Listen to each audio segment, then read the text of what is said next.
time is ripe. The world is ready.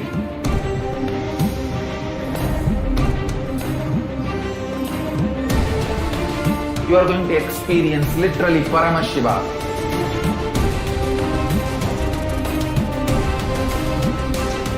Most powerful, intangible but definitive, intense processes.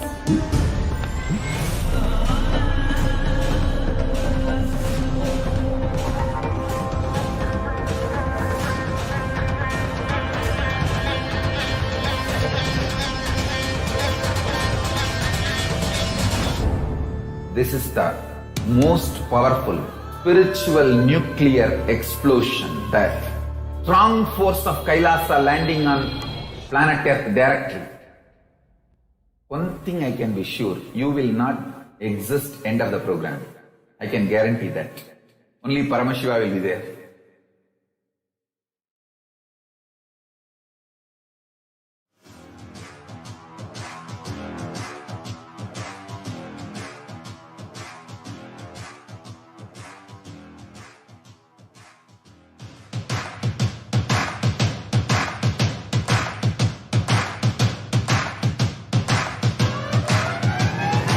I welcome all of you, the whole world, to come and celebrate, enjoy not only the enlightenment ecosystem, the beauty of how it is getting revived. Be an insider for this great revival process.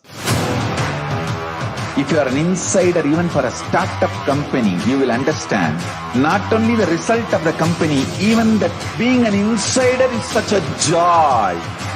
Being an insider when it was happening is something extraordinary.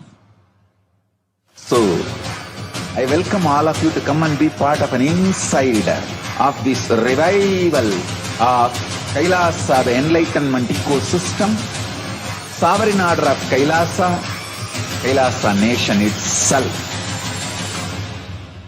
I request and welcome, invite all of you to become Kailasian. Get your free passport and make billions receive this free passport.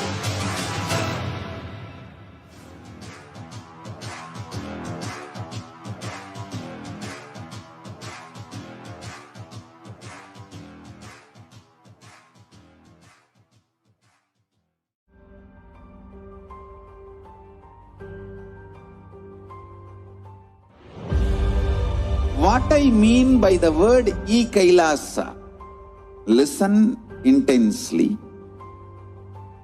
Enlightenment ecosystem, literally enlightenment itself, in your own home, wherever you are. If you cannot come to Kailasa, it's okay. Kailasa can come to you. Kailasa coming to you is Kailasa.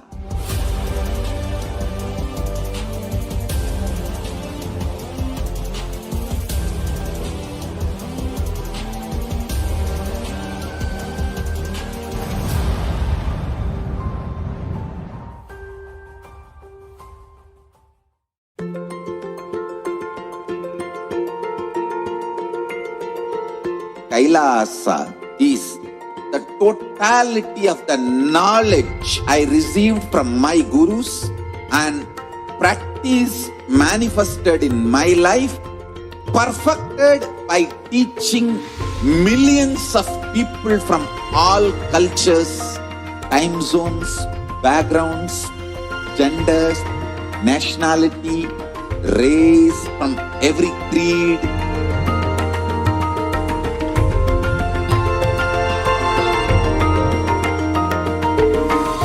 So this absolutely perfected knowledge available to you, served to you in your home without even you moving out of your couch, free of cost.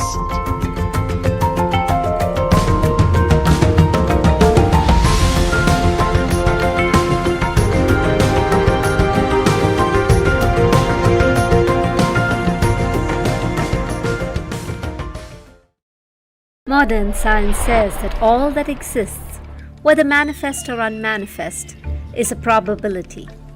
Infinite probabilities create a quantum field of infinite potential. An observer collapses the probability wave into a particle. Your intention thus creates the reality. Called the observer effect, it is the very act of observation that precipitates any reality into existence. Hinduism is far advanced than this primitive understanding in the modern day. Hindus know this field of infinite potential as Paramashiva. Paramashiva permeates everything, manifest and unmanifest. He is intelligent, compassionate, and a myriad other auspicious qualities. Our scriptures provide detailed descriptions of how to invoke His presence on the earthly plane, the visualizations that manifest Him, the mantras, sounds that invoke Him, how He looks, His various dimensions, the actions that please Him and have His blessings rain on you, the times in the past when He has manifested for us and led us through a breakthrough. Hinduism knows the art of communing with Paramashiva to manifest any reality we want. And when our effort and all the knowledge isn't enough, He Himself incarnates in human body to show us how, to liberate us, to show us where we are stuck, to take us to oneness. Pratyaksha Pada Puja to His Divine Holiness Paramahamsa Nithyananda, Paramashiva incarnate. Sit at His sacred feet. Let Him awaken you to your field of infinite possibilities, to your oneness with Him. Register now. Pratyaksha Pada Puja.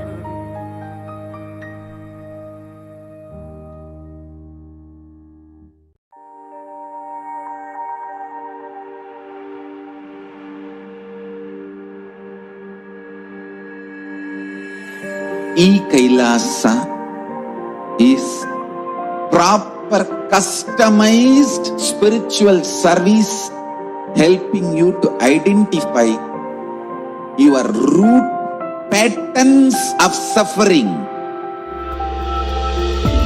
We have perfected the science of helping every individual from every cultural, religious, nationality background.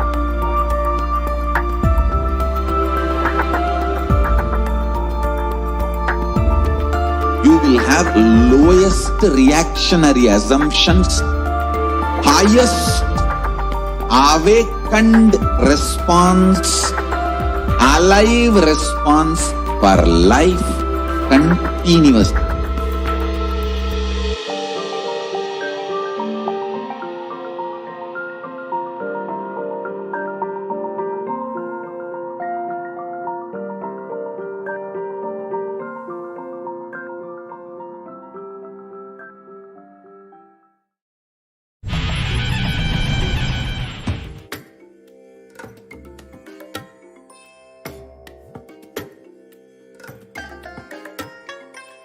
I bless you all.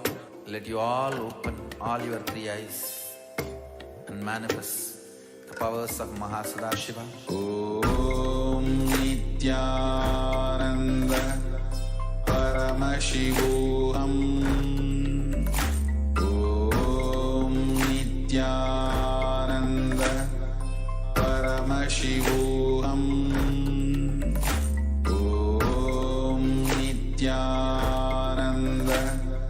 Paramashivoham. Om Nithyananda Paramashivoham. Om Nithyananda Paramashivoham. Om Nithyananda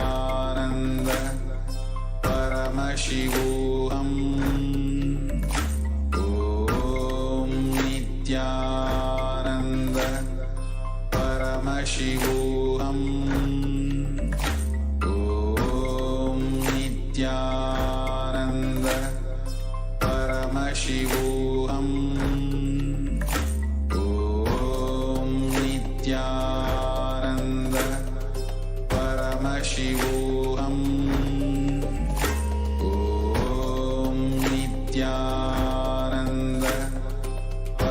Paramashivoham. Om Nithyananda Paramashivoham.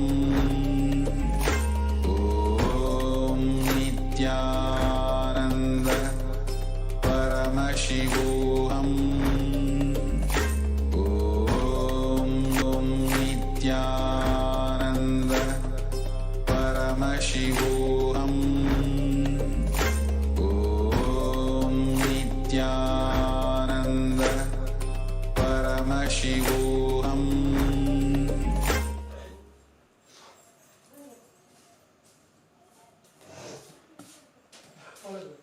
Nithyanandam Paramasukadam Kevalam Jnanamurtim Dvandvaditam Gagana Sadrisham Tattvamasyaadhilaksham Ekam Nityam Vimalamajalam Sarvadhi Sakshibhutam Bhavadhitam Trigunarahitam Sadgurum Tam Namami.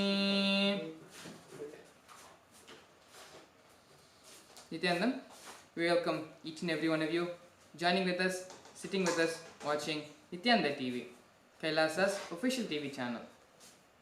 As a part of today's Nithyananda Satsang segment, my name is Srinthi Mangalananda Maharaj, and we're going to be looking over a little bit about suicide and how it is the worst sin which can be committed. Before we directly dive into today's topic, I have a small introduction about Swamiji, about the Supreme Pontiff of Hinduism, and about Sri Kailasa. Swamiji, who we lovingly call him, is the Supreme Pontiff of Hinduism, Jagadguru Mahasanidanam, His Divine Holiness Bhagavan Nithyananda Paramashivam.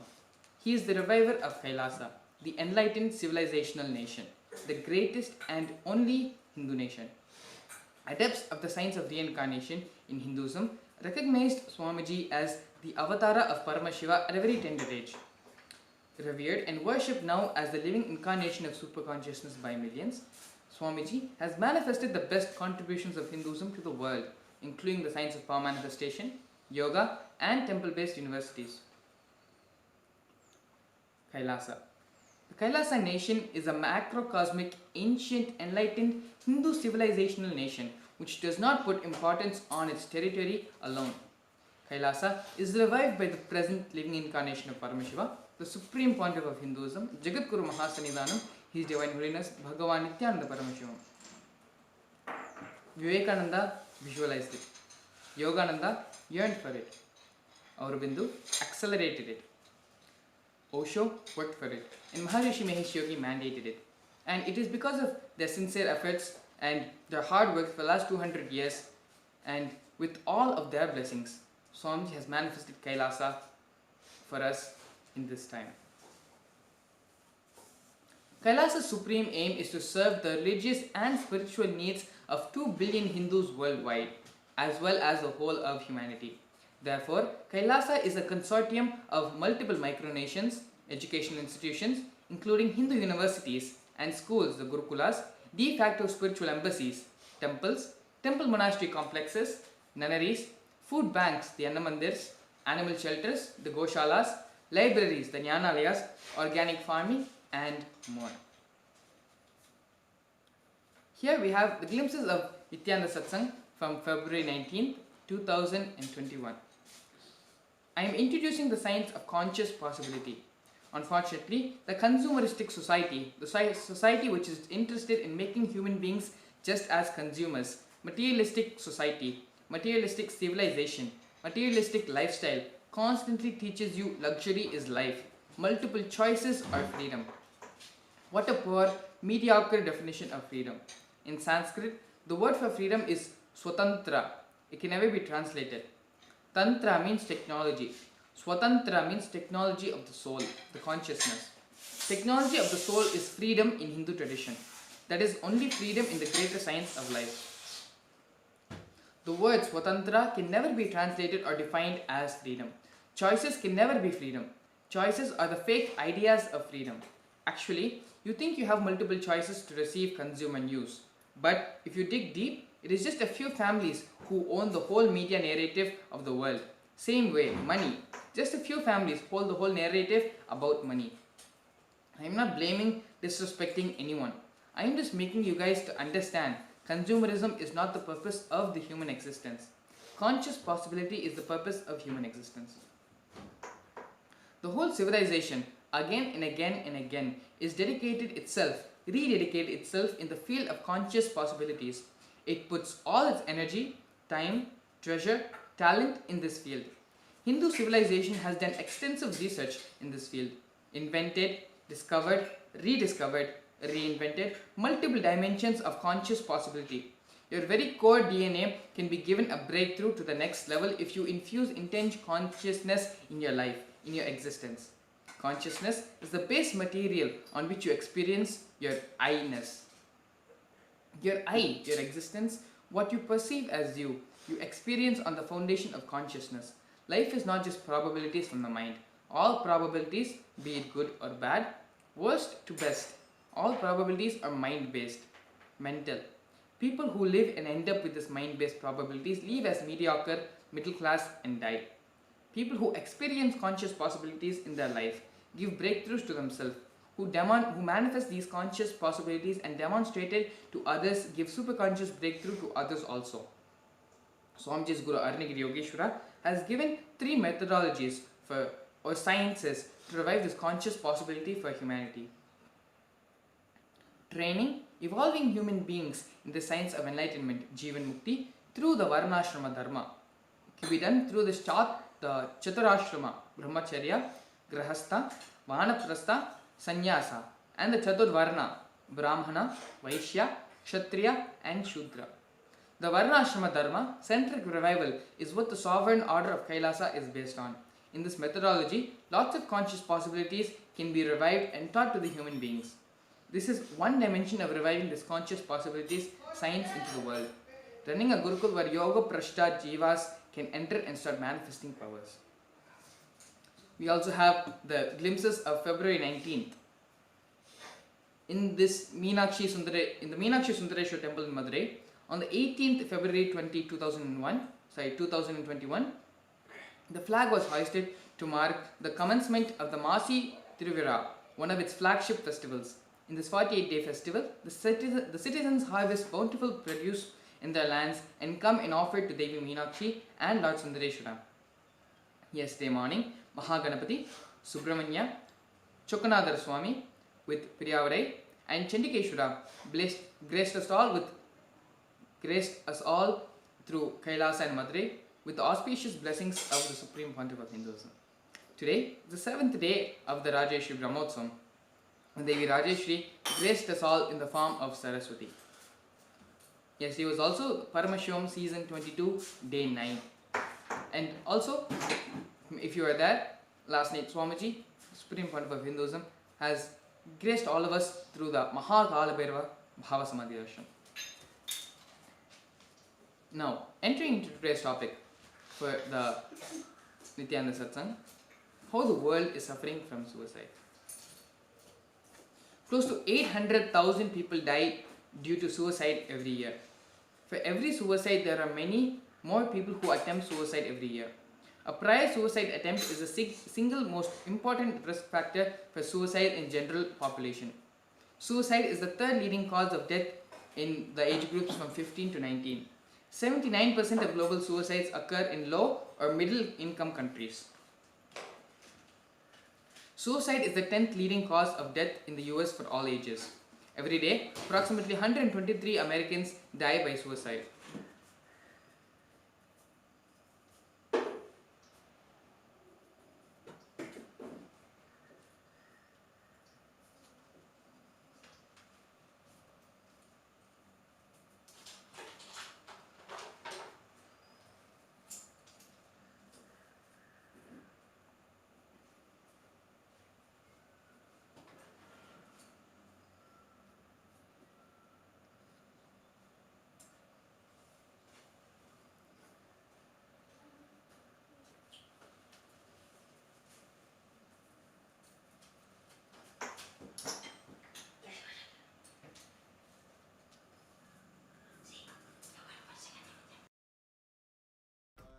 Paramashivoham. Om Nithyananda Paramashivoham. Om Nithyananda Paramashivoham. Food banks, the Anna Mandirs, animal shelters, the Goshalas, libraries, the Yanalayas, organic farming, and more. Paramashivoham.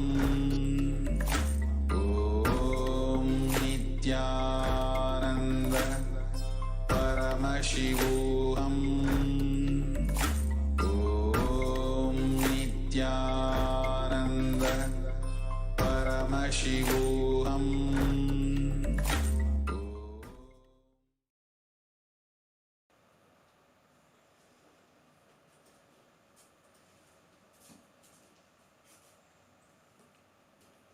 Yes, sorry for the technical glitch.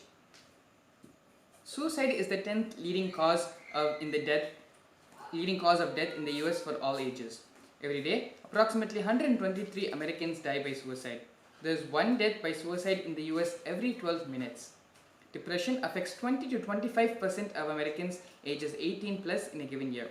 Suicide takes lives of over 48,300 Americans every year.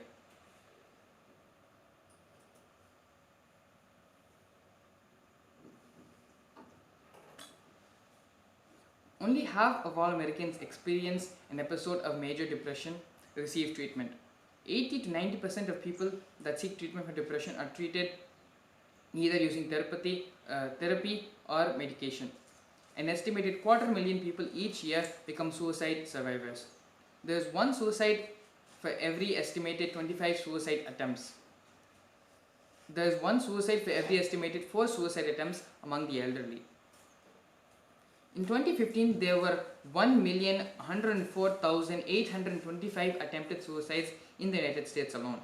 Approximately 1 person attempts suicide every 31 seconds. It is generally estimated that there are 25 attempts for one death by suicide. Between 25 to 50% of people who kill themselves had previously attempted suicide. Those who have made suicide attempts are at a higher risk for actually taking their own lives. Each suicide intimately affects at least 6 other people. In 2013, it was estimated that 1 in every 63 Americans became a suicide loss survivor. Suicide is the 10th leading cause of death in the United States, as we have previously gone over. It was responsible for more than 47,500 deaths in 2019, which is about 1 death every 11 minutes. The number of people who think about or attempt suicide is even higher. In 2019, 12 million American adults seriously thought about suicide, 3.5 million people planned on a suicide attempt, and 1.4 million attempted suicide.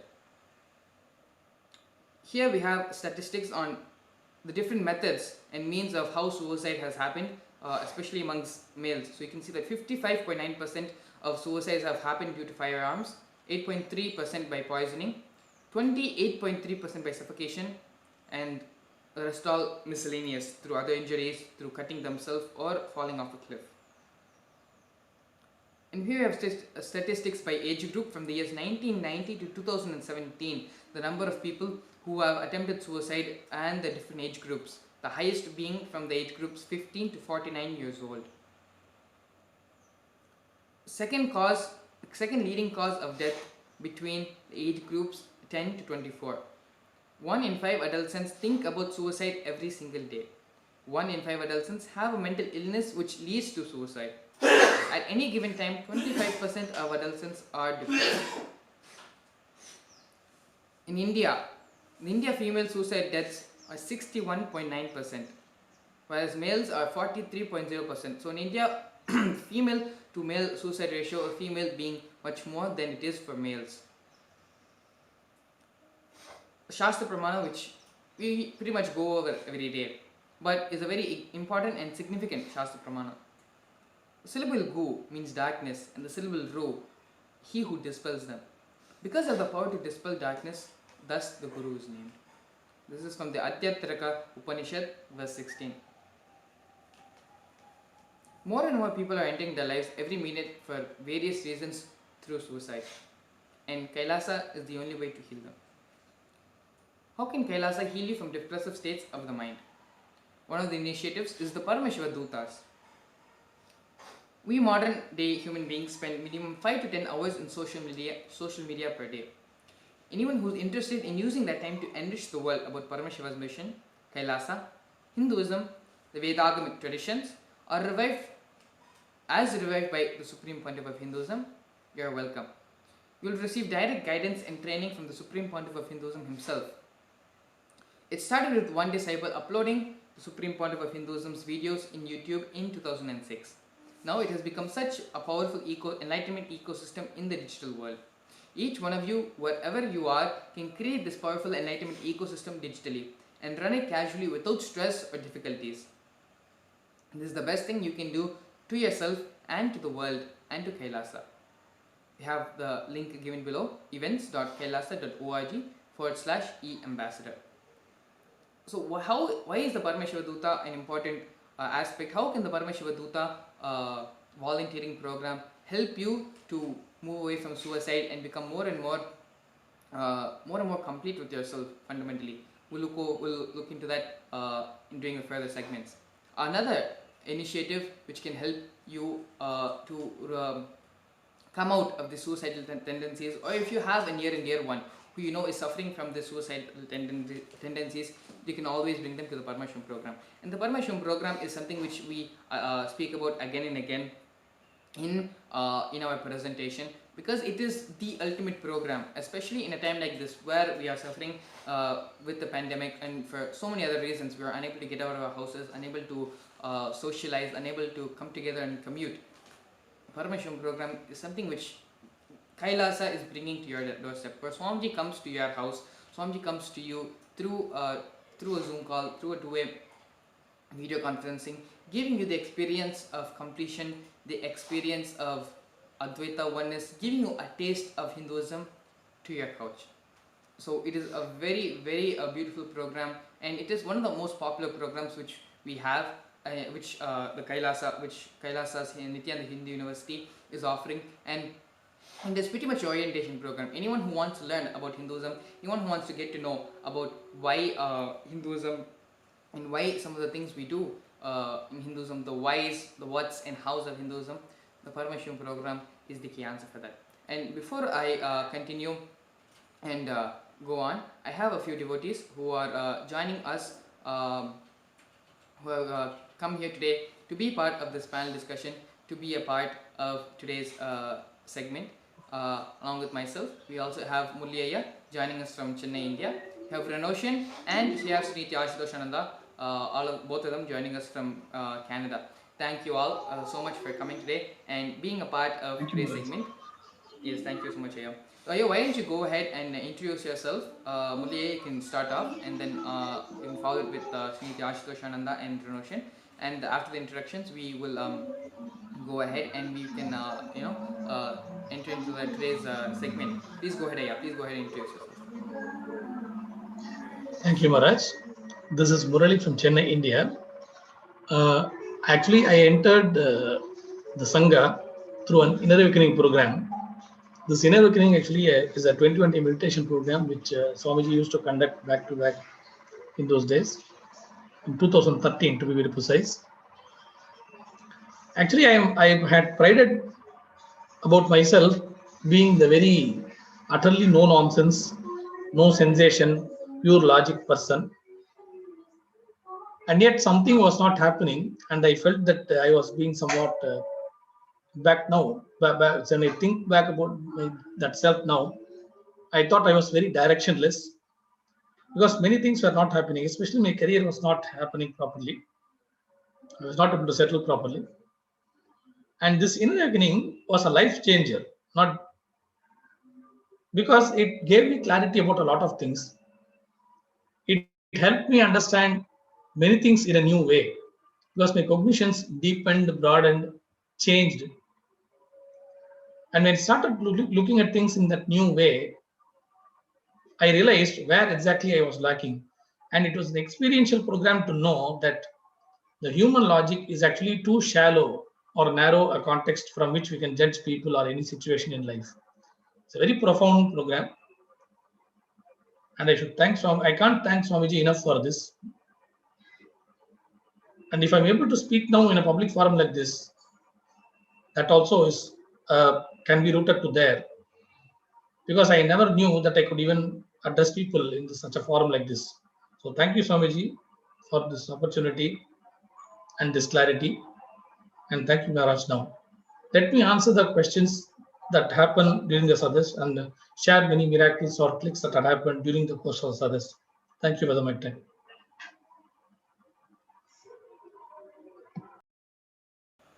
Yes, thank you so much, Mulaya. Ashutosh Ananda, you can go ahead next and share, give a brief introduction about yourself. Please go ahead. Yes, Nityanandam. My name is Sri Ashutosh Ananda. I was born in Montreal, Canada, as a French Canadian, born Catholic, and then moved towards Buddhism later on as I grew up, and obviously ended up here in Hinduism, the source. I studied mechanical engineering, technology, as well as business and finance a little bit. I have a little bit of a background into holistic medicine and teaching. And in 2014, I reached a point where I was looking for a breakthrough, and that seeking brought me to Swamiji's feet in Varanasi, Inner Awakening. And that 21-day program brought the breakthrough I was looking for. And after that, Swamiji blessed me with the initiation of Krama Brahmacharya on Guru Purnima in the year of 2014. And I've been with Swamiji and the Sangha since then. It's been an exciting happening. Looking forward for today's Varkyata Saras. Thank you for having me, Nithyananda.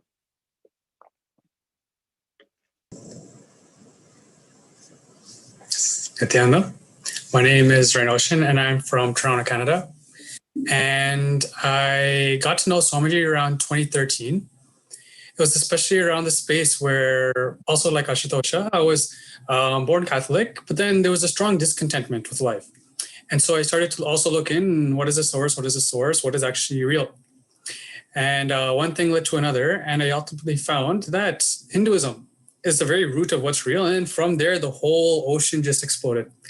And it's still expressing itself. And so this is a little bit about me. Thank you for inviting me out to today's Varkyata Saras. Yes, thank you all so much for coming today and being a part of today's presentation. So, suicide. How is suicide the worst sin that can be committed by, excuse me, which can be committed by an individual? I myself, we know that, how many of you have seen the question answer session which Swamiji gave during Inner Awakening session back in Haridwar in 2014. Swamiji actually mentions in that suicide is even worse than committing murder. It's the worst sin which you can commit. And actually he gave an explanation as well as to why suicide is even a bigger sin than committing murder. And for various reasons, people commit suicide, and Hinduism is strongly against committing suicide, even merciful killing, which happens in some hospitals, if I'm not correct. Swamiji is also, Hinduism is very much against such things. So what are the reasons for this? Why does Hinduism take such a big stance? Why does Swamiji take such a big stance against suicide, against these things like merciful killing? How can the Paramashivoham program, how can the Paramashivoham program help towards someone who has these suicidal tendencies, suicidal thoughts, and how can we help someone bring them out of such problems? That is the question. That is the topic of discussion for today. So maybe you can, Ranoshan, you can maybe start off the discussion for us here. Please go ahead. Sure, Nithyanam. So yes, suicide is it's a very serious topic. And especially today is one thing we can really see is a majority of the youth are getting more and more afflicted with this thing of suicide for one reason or another. It could be depression, anxiety, it could be social pressure. All these different reasons are there. But for some reason, there's more and more of a tendency to resort to suicide immediately. Why is that? And so one thing I can really look in and see what might be one of the root causes for why suicide is even seen as an option is because the clarity about life is not there. See, why does Hinduism look so strongly against suicide? It's because Hinduism is a life positive Vata Varna. It's completely life positive. And so when we're saying don't commit suicide, we're not saying that as a rule. No, we're saying that to protect you. Because ultimately, when you come down in the body, you come down with the prarabdha karma to exhaust, and also you come down with, as far as my understanding is, with the expectation of this amount of time. Like you come down with a set plan, okay, this is the amount of energy I'm bringing down, and this is the sort of, not exactly plan, but this is the lifespan I'm looking to enjoy. But when you commit suicide, body is not there, but the desires are still there. The being still wants to experience the desires. It still wants to go through the experience, but there's no body to fulfill it. And so the being goes through such an intense, actually, pain. And so when Hinduism talks about suicide, it's not saying no, it's a rule, you shouldn't do this because it's bad. No, it's saying no because you're going to torture yourself by doing this, giving you the clarity of what is actually life and what actually happens with life. What you see, even the understanding of multiple births, understanding of reincarnation, even that one thing gives you the right context of why suicide should not even be seen as an option. Why suicide is really the most life negative thing, not just for others, but also especially for yourself. And so just this one basic thing of the clarity about life is not there. If even just a little bit of clarity of life is there, then the being can at least look in and see, okay, you know what? No, this thing is happening. There's some sort of situation happening. There's some sort of up and down happening. But I know life is presenting some sort of thing for me to mature myself. The mature conversation with life can happen. Even the possibility for the mature conversation with life can happen when the right clarity is there, when the right knowledge is there, when the right context for life is there. And so this is my initial take on this point is, yes, right now it is an increasing issue, actually, especially with the pandemic and the lockdowns and everything. So what do we need? The main thing is the clarity about life, the exposure to what is the actual life, and the Paramashiva Dutas, the Paramashivoham program, daily satsang, all these things, all these different portals to Kailasa are different ways to really engage with life, to really see what life is as it is, truly get, I can even say, the insider secrets about life. And with that, a new kind of inspiration for life can happen. So yes, this is my initial take on the topic for today. Tatiana.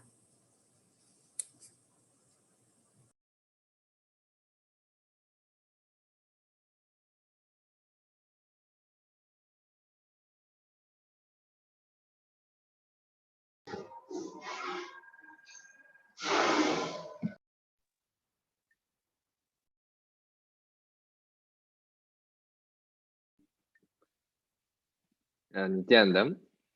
Yes. So from this side, the main cognition regarding suicide, Swamiji is saying there's no sin in Hinduism, but he's saying suicide is a sin. So it kind of shows how bad suicide is. But like Reno-san mentioned, it's a very serious issue. And the main click I got by being with Swamiji about suicide is that, see, the purpose of life is for you to enjoy yourself as many. Like Paramashiva manifested the whole existence to enjoy himself in all various and possible types of forms.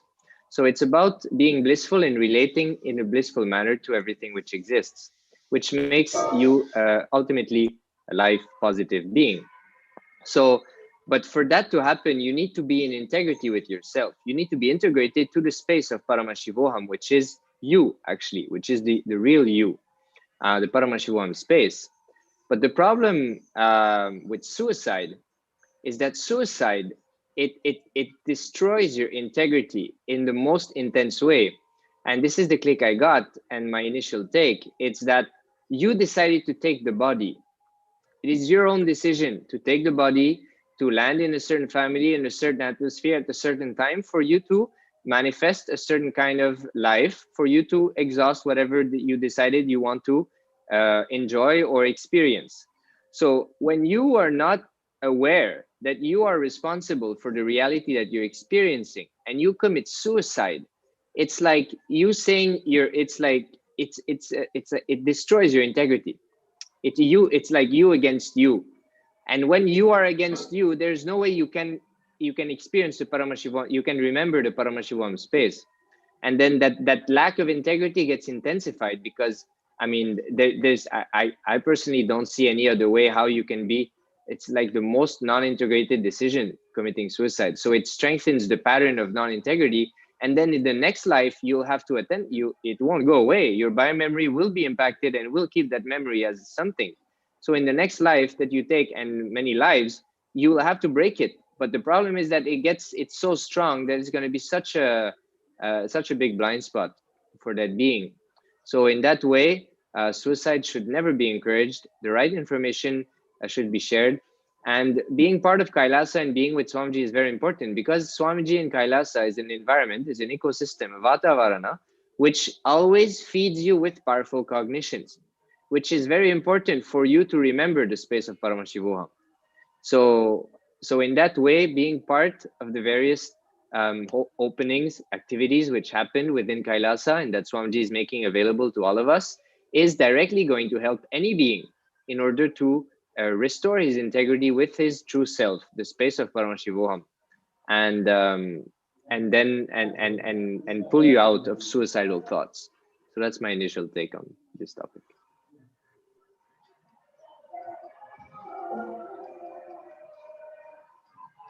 As an initial take from my side, I wanted to say that what drives people to suicide is lack of trust.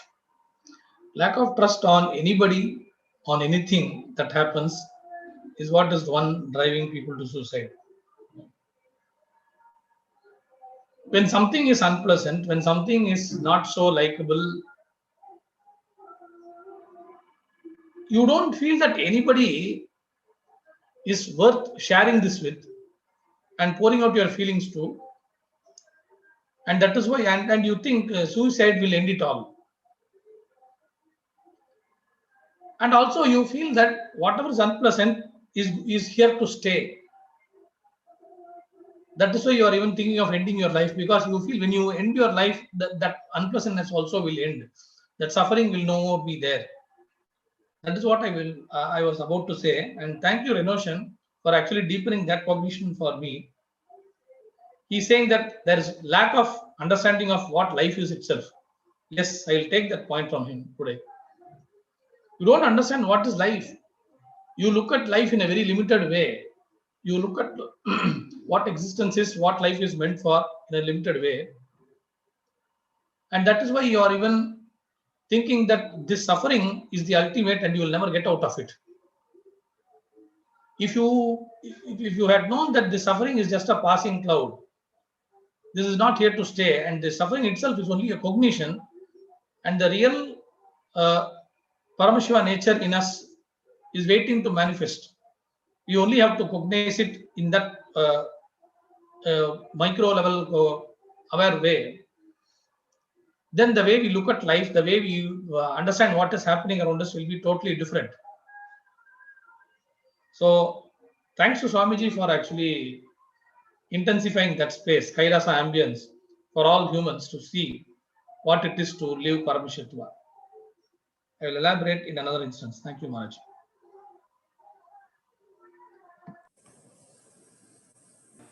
Yes, yeah. So actually, before we move into discussing about how the Paramashivam program, the Paramashiva Duta program, or any other projects, aspects which is being offered by Kailasa to help a person come out of suicidal tendencies or suicidal thought currents, why don't we take a few moments and discuss what are the causes and reasons for someone to commit suicide. Some people commit suicide for maybe even the simplest of things. If they do not, get a good grade, or they do not get, the first rank in some medical examination. I know in India, I personally, there have been multiple, news reports and articles which say about a student who was studying so hard for an exam, but just because she didn't receive 2 or 3 marks than her expected, something which she set an expectation for herself, she committed suicide. And this is not one, but there are many instances in these cases where people commit suicide not because they failed, but because they didn't receive the mark they wanted to receive. This is one example. And on the other hand, there are some students who are okay with that. They may be sad, they may get upset, but they won't go to the extent of committing suicide just because of not achieving their expected grade. So I'm just giving a rough example here, but like this, there are many instances in life where everyone goes through these problems in life, but some people choose to decide of suicide where others don't. So what is exactly that thought current? What exactly is something which pushes them towards even thinking about suicide as an option? I think Mulaya, living here in India, he would know some of these things I'm talking about especially amongst teens and adolescents, people who are going through this college phase in their life, how prevalent and how prominent suicide is amongst them. And these are just some of the factors. I just gave a very rough example, but basically what the point which I'm trying to share here is, all of us go through problems in life. Everyone, there isn't a single person, including Swamiji himself, who doesn't have the ups and downs which are happening in life. But why do some people think of suicide as an option, whereas others don't? What is it that is pushing these people towards thinking about suicide and towards committing suicide? What is exact that subtle thought current? Only when we diagnose exactly what is the problem, only then we'll be able to offer the correct solution for them. Maharaj, I will say that competition. We are living a competition-based lifestyle. Who's getting the first rank? Who's will the first in rank will get admitted into this course? That is the way we are living, looking at education. Only the first 10 marks will get this degree course or something like that. Even that there's something called entrance examination by which you are expected to qualify based on some grade, based on some marks. That is from the education front. Like that, there is competition everywhere. You are not actually living out your passion. You don't really see whether you will like this. You are not aware of what it will entail at the conscious level. If I become a doctor, I will really enjoy treating people. That thing is not there. See, I am supposed to be a teacher and trainer now, but even I did not know that I enjoy doing this job, being in this field. I only told myself, I remember very well as a kid, I told myself I will never be a good teacher because I am not a patient person. I cannot tolerate nonsense. And being a teacher actually meant tolerating nonsense from a lot of kids. Even the simplest of things, many kids may not understand. So I will not have patience to tolerate all that. I'll beat them, and that will involve problems with parents. So I don't want to be a teacher. I remember telling myself this as a kid, seeing the students around me and being the so-called no-nonsense person I was back then before my inner awakening. This is what I told myself. I will never be a teacher. But here I am being a teacher because I realized, somehow, thanks to one of my friends who actually made me realize that it is a very rewarding thing. Enriching others is a nice thing.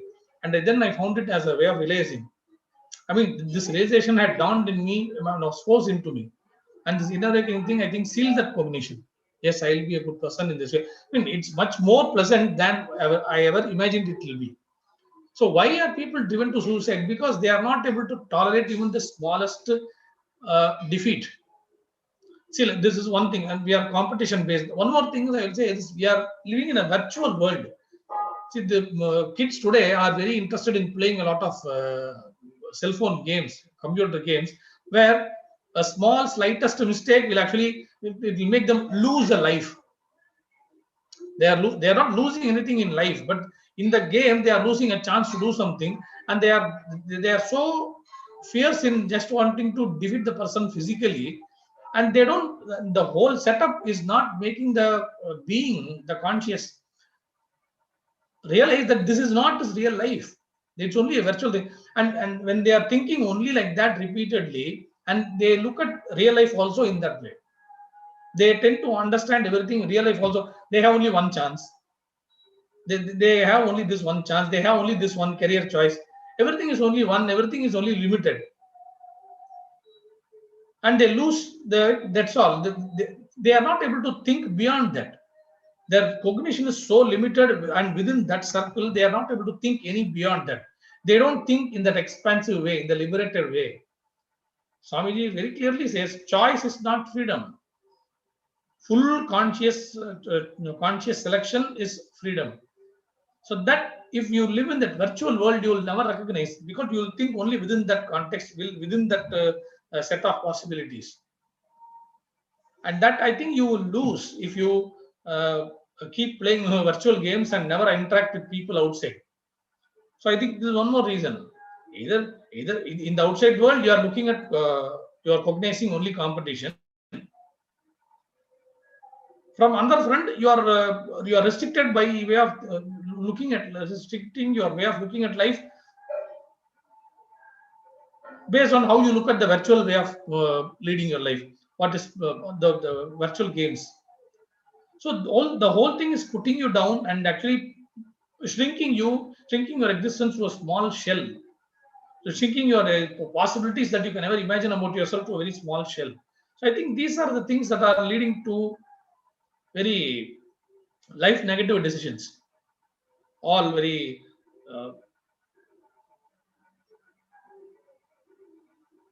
shrinking cognitions.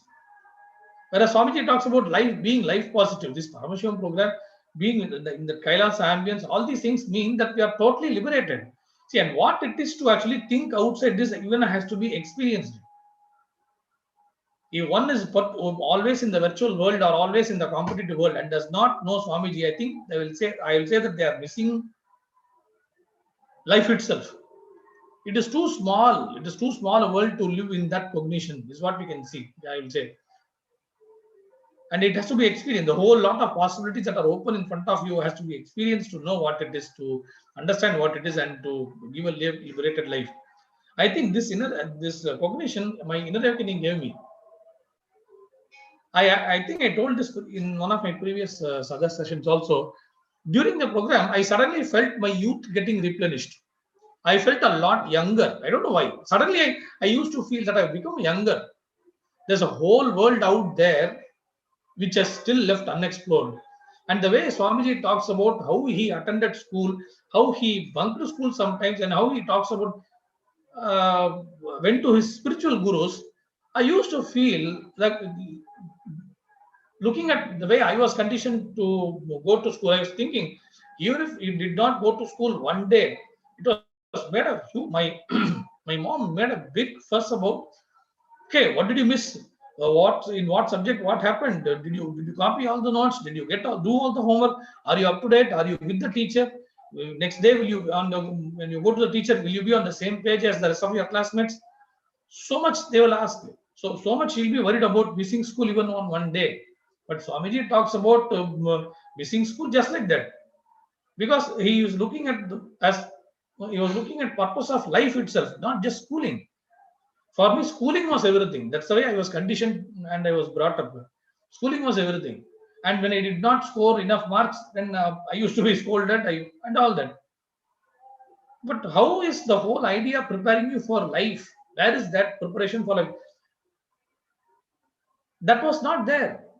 Schooling was life itself for me when I was brought up, and any beyond that was not even thought of.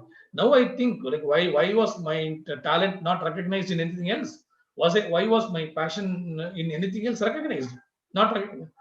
And my parents have no answers. Now I don't want to make that mistake to be committed on the next generation. So I thought and when I actually talk to parents, I actually tell them. I don't know what other my other colleagues in the parent teacher meeting talk, but what I tell my when I meet some of my students' parents is, don't force them to be only academically oriented. Don't if they don't like this, we leave it.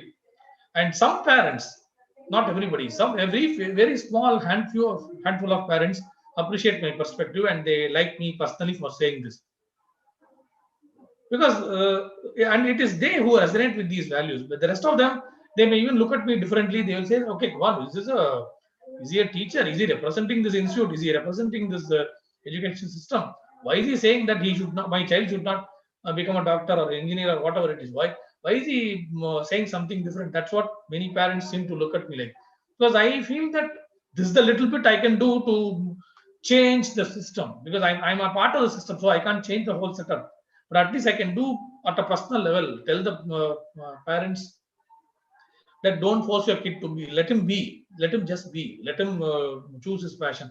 That's what I tell them. And that's how I think I am doing my bit to flourish what Swamiji's ideas are and how it can affect the youth of the next generation, the upcoming generation, youth of the next generation. Thank you, Maharaj. I think I want from you. Yes, one thing wanted to add is two things. First, because the society is focused on probability rather than possibility, life we become more and more life negative. Possibility means is positive. I want, it's possible. So you're constantly inspired to go towards life, engage with life, expand in life. But we are not living in a world which teaches possibility, or conscious possibilities. It just teaches us probability. You gamble. It's a gambling thing. Plus, this video game thing, which Murali brought forward, I think it's a very good point, because there's various dimensions in video gaming, which makes the whole idea of death become something you start to romance with. First, in many of the games, your purpose is to kill. So you become insensitive to killing and dying. Killing and dying is just like, oh, okay, I'm dead. And it's like, and since games trigger your ups and downs and your reactions, your unconscious reactions, you know, when something happens, you get angry right away, or you get responsive right away, and you become very aggressive, and you respond in a very reactionary and aggressive way to what's happening in front of you. And since you're always kind of engaging with the thought current of death all the time, at some point you're just like, okay, let me just kill myself. Like, it becomes like a casual thing. Like the life is already negative, the life negativity is there. So it's like, oh, life anyways, life is life. You know, some people start to feel, I heard people saying that the future is not the real world, it's virtual world, because the real world is boring. So, you know, these thought currents are evolving in people's minds and brains. So from with these thought currents, naturally contemplating on suicide makes sense. I even heard stories of people who they didn't know if this life was real. Stories of people who committed suicide because they wanted to know if this life was real, or if this life was a game, and they committed suicide from that context. Like this gaming thought current and this constant romancing with death and killing, and these reactionary patterns, these intense ups and downs, and aggressive behaviors, this definitely is destroying the humanity and the youth. Yeah, a few points I can add on to that is two strong cognitions started to come up about why people even contemplate suicide and how to address it. One is this ability to handle yourself. See, in any situation, whether it's gaming or academics or life, or even when you're just sitting by yourself, all these spaces, your ability to handle yourself is swatantra. When you're really able to consciously handle yourself in any situation, then you're actually tasting the real swatantra. But unfortunately, a lot of the situations, or a lot of the environments are set up in such a way where this, if you actually taste the space of swatantra, it's a fluke. And people, whoever experiences this, they are seen as like, oh, they can do anything, this kind of thing. But the truth is, it's not just that one or two people. No, it's everybody has this capacity. Everybody has this conscious capacity to experience and radiate Swatantra. And once you really taste the space, once you really experience the space, nothing can shake you. Nothing in life can shake you. Everything is your conscious possibility, your conscious decision. Even if some situation is in front of you, then the response inside is not that, oh, something's going to happen to me, my existence is threatened. No. If even like when it comes to school or a competition or anything like this, if something is put in front of you, then the response is not, how am I going to handle myself? The response is instead, okay, let's play the game. Come on, let's see who wins. It becomes a fun. It becomes a leela. This capacity to handle yourself, this ability to handle yourself is too important. And it's only because this capacity to handle yourself, your ability to handle yourself is not there, that the nervous breakdown is experienced. The whole nervous system collapses whenever some unexpected experience is put in front of you. Something that you're not ready for is put in front of you. But once you're able to really train the nervous system, truly train your ability to handle yourself, then the life is experienced in a completely different way. This is one solution. Also, a second is, it's going to seem a little bit almost off topic, but it's actually very relevant. The gender identity.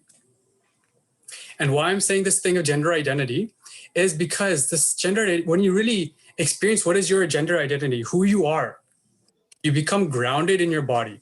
You become like living in the body also becomes like, I exist. I know what I am. You feel very confident about yourself. You radiate the grace about life. And even this is also an extension of Swatantra, actually. This is a space where you're able to handle yourself in any situation and you know who you are. You know what you are. You know the metal out of which you're made of. Such a grounding, such a strong grounding and foundation of life puts you in a space where even the thought of suicide is just like, what do you mean suicide? Why would anybody ever want to do that? Why would you want, like, why is that even a word? And Hinduism is grounded on these principles, grounded on the principles of the 11 genders, grounded on the principle of Swatantra, a word which can never be translated. So this is just looking, and these are a few of the cognitions that started to come up as I was looking into why people contemplate suicide and things like this. Thank you. Yes, thank you, Renoshan, Ashutosh, Amulya. Thank you all for sharing your points as to why someone would commit suicide. Now, presenting the solution of if you know someone or if you yourself are having suicidal thoughts, suicidal tendencies, and want a solution, want to know how to come out of it. Swamiji is offering is a recent initiative, almost 1 month it's been now, but the e-ambassador program which Swamiji has been Swamiji has been personally attending to, personally guiding and training for the past almost a month now. So what is the e-ambassador program? The e-ambassador initiative is where by default all human beings spend approximately 5 hours or so on social media. So instead of using that time to mindlessly scroll through whatever social media feed you are getting, using the time to spread Swamiji's message, spread something about Hinduism.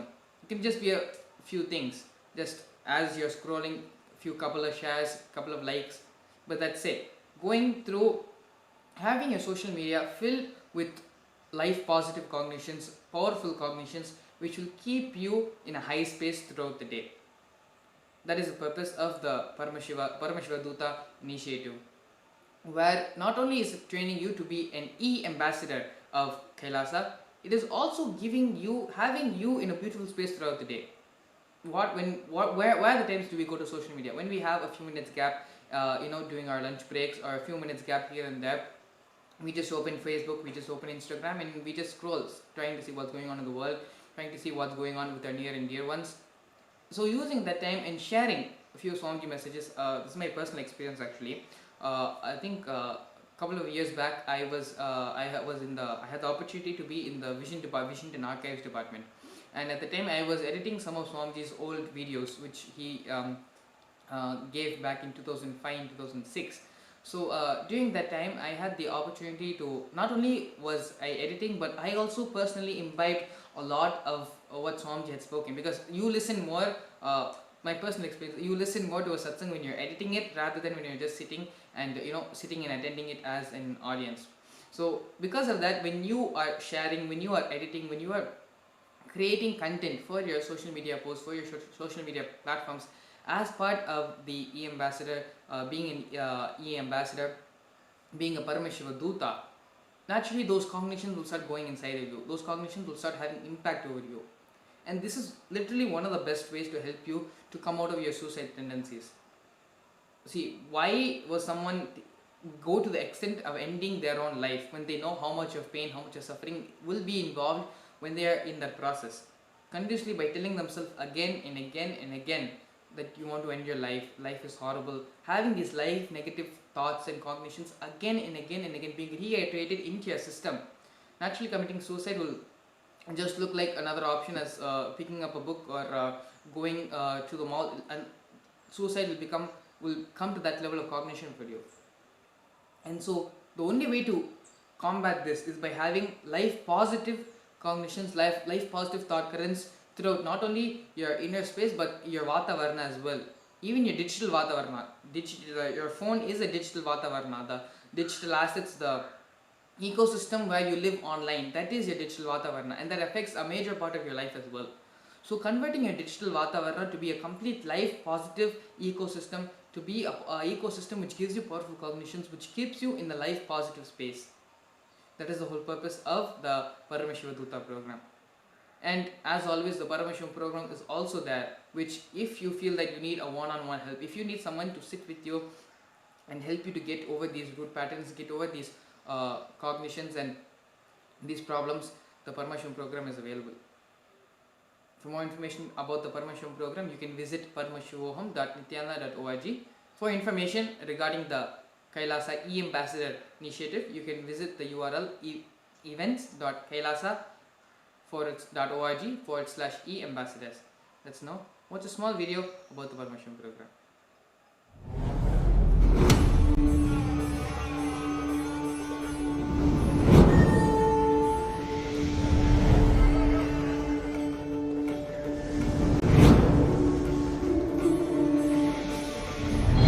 The time is right. The world is ready.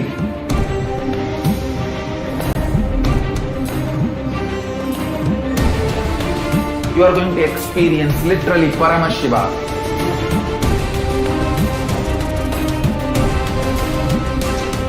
Most powerful, intangible but definitive, intense processes.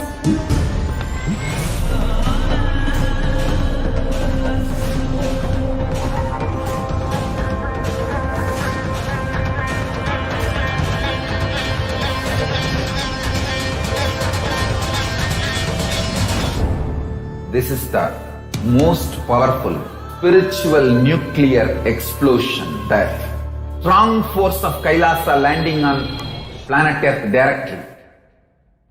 One thing I can be sure, you will not exist end of the program. I can guarantee that. Only Paramashiva will be there.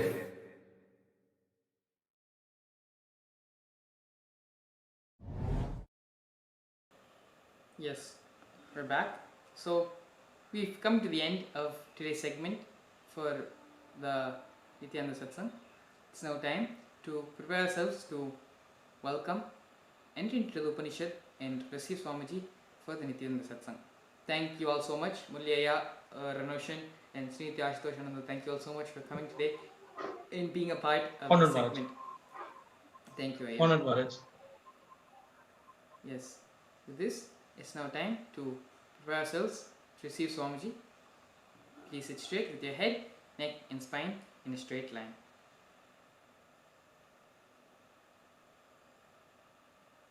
Close your eyes and bring your awareness to your Ananda Gandha.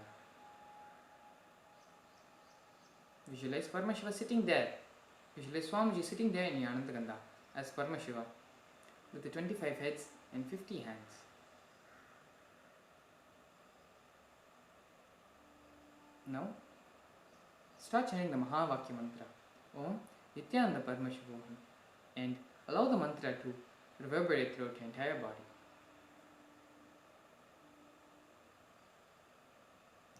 Om Nithyananda Paramashivoham. Om Nithyananda Paramashivoham.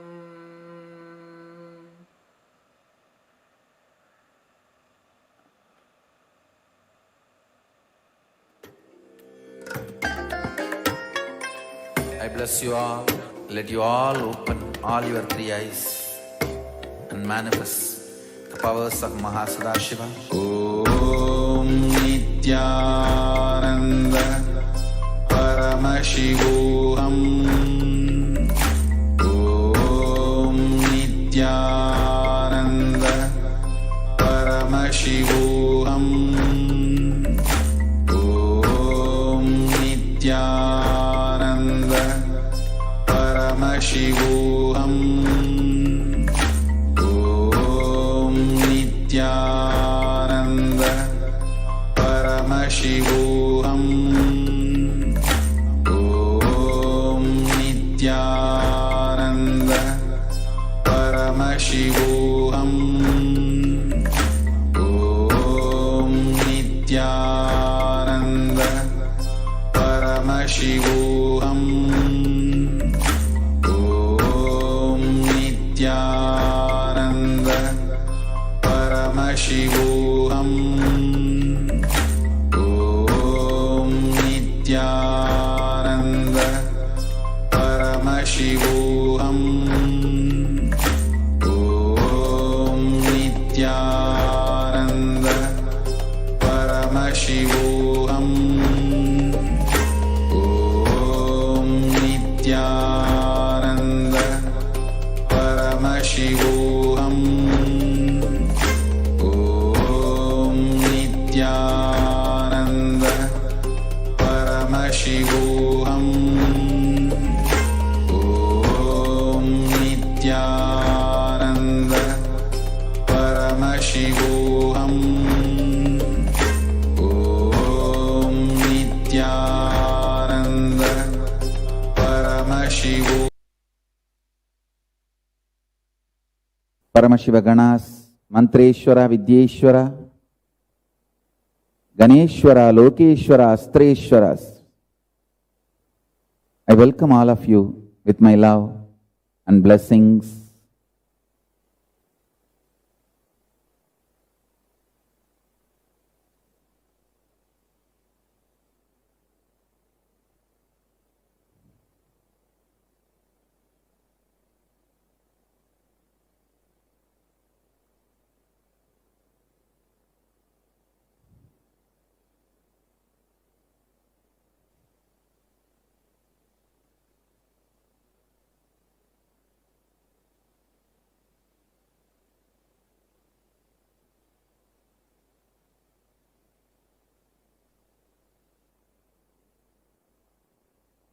Paramashiva's message directly from Kailasa. Listen.